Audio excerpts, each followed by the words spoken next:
Башка улуттун өкүлү болсом да кыргыз тилин урматтайм деген депутатка кесиптештери кол жабышты.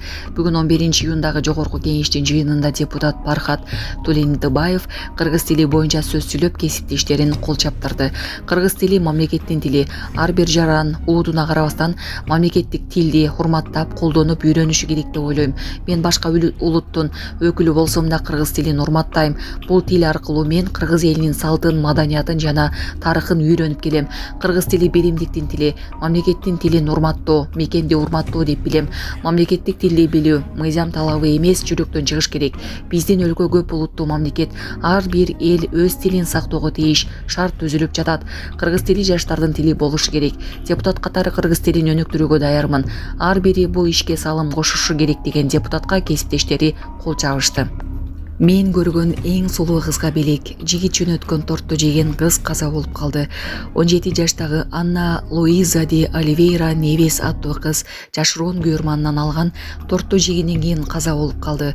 Бул тууралуу чет элдик басылмалар жазышууда. CNN'дин маалыматына караганда кызга тортто курьер алып келип берген.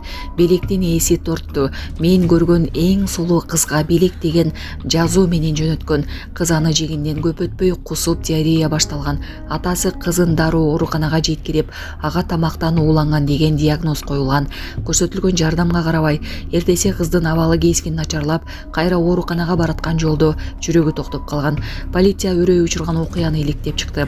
Өлүмгө себепкер тортто кыздын күйөрманы эмес, жакын курбусу жөнөткөн. Кылмышка шектүү күнөөнү мойнуна алып, курбусу сулуу болгон үчүн көрө албастыгын айтып, десертке мышыяк аралаштырганын ачыктаган. Курбусу кыз ууланып калган күнү жанында жүрүп, эч нерсе билбегендей түр көрсөткөн. Сурак учурунда бул биринчи аракет эмес экени белгилүү болгон. Ал буга чейин дагы бир кызды жигитимди тартып алды деп айыптап, ууландырууга аракет кылган. Бактыга жараша ал жабырлануучу аман калган. Жашы жете элек шектүү түзөтүү абагына киргизилди. Учурда тергөө иштери уланууда. Ассаламу алейкум, урматтуу кыргыз элим. Мен Кубанычбек кызы Кымбат. Мындан алдында сиздерден жардам сурап кайрылган элем. Улум Мухаммад азыркы учурда 4 жашта. Мындан 3 жыл мурун жол кырсыгынан улам башынан оор жарат алып, баса албай калган.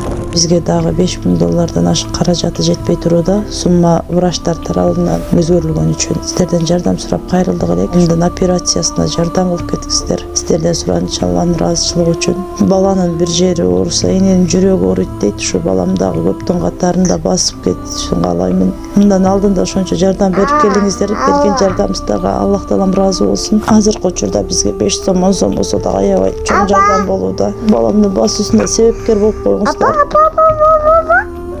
Жардамга колун сунам деген мусулман бир туугандар реквизит номерлер Мбанк Кымбат К деп чыгат. 3197 аягы. Ошол эле номерде Оденги бар, баланс кылып салам дегендерге. Россия өлкөсүнөн котором дегендерге Сбербанк бар, Самаган деп чыгат. 0600 өзүмдүн эним азыркы учурда Россия өлкөсүндө мигрант болуп иштеп жүрүүдө. Жардамыңыздардан Аллах таала ыраазы болсун. Буга чейинки жардамдарыңызды дагы алып жатабыз. Ошко Бишкекке келип жатышат. Депутат Баткенге балдар ооруканасы керектигин билдирди. Бүгүн 11-июндагы жогорку кеңештин жыйынында депутат Бактыяр Калпаев Баткенде 600 миңге жакын жаран жашай турганын айтты.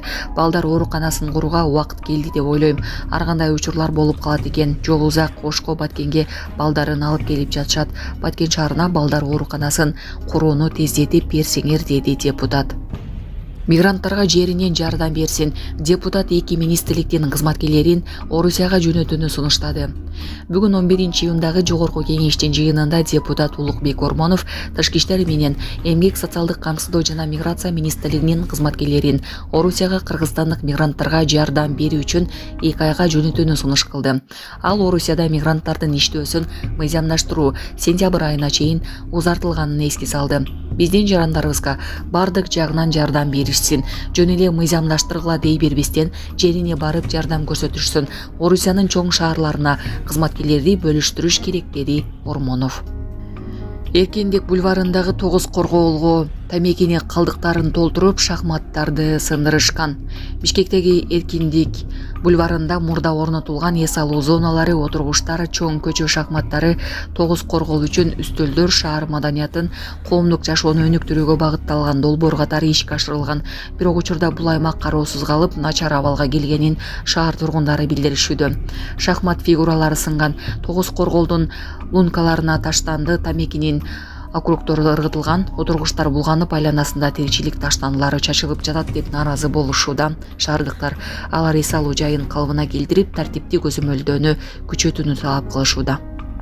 7000 сомго ким иштейт? Депутат айылда айлык аз экенин айтты. Жогорку кеңештин жыйынында депутат Арсланбек Эгемирзеев айылдагы айлыктын аздыгынан кадр жетпей жатканын билдирди. Мектепте иштеген техникалык персоналдардын айлыгы 7000 сом экен. Агын суу чарбалык ишкананын кызматкерлери да 7000, 10000 сом айлык алат экен. Айыл жербесинде кадр тартыштыгы айлыктын аздыгына байланыштуу экен. Бүгүнкү күндө 7000 сомго ким иштейт? Эң аз пенсия 6900 сом болуп жатса, 7000 сом айлыкка ким иштейт? Кадрды кайдан табабыз, деди депутат. Ысык Ата районунда мал ферма өрттөнүп, 18 бука күйүп кетти. Чүй облустун Ысык Ата районундагы Бирдик айылында кече 10-июнда мал фермадан ири өрт чыкты. Бул тууралуу Өзгөчө кырдаалдар министрлигинен билдирди. Маалыматка ылайык аны өчүрүүгө райондук Өзгөчө кырдаалдар бөлүмүнөн 2 көчүрмөн эсеп тартылган. Тилси жоонун кесепеттен жалпы аянты 500 чарчы метр болгон сарай жана үстүндө жайылган 2000 түк чөп сарайда байлоодо турган 18 баш бука күйүп кетти. Ал эми 15 баш бука аман калды. Учурда өрттүн себеби такталууда. Бөйрөктөр эзилип кетет. Исхак Масалиев шаар четиндеги жолдорду оңдоо керектигин айтты. Бүгүн 18-июндагы жогорку кеңештин жыйынында депутат Исхак Масалиев Бишкек шаарынын четиндеги конуштарга алып бара турган жолдорду оңдоо боюнча план түзүлүшү керектигин айтты. Ал мунун үстүнөн транспорт министрлиги иш алып баруусу керек дейт. Борборубуздун айланасындагы жолдор талкаланган. Кээ бир жолдор советтик мезгилден бери турат. Жаңарык сыяктуу айылдарга чейин жеткиче бөйрөктөр эзилип кетет. Ошондуктан министрлик шаардын тегерегиндеги айылдарга алып барган жолдорду комплекстүү изилдеп, план түзүп бекитиши керек. Ошондо планга ылайык кезеги менен оңдоло бермек, деди Масалиев.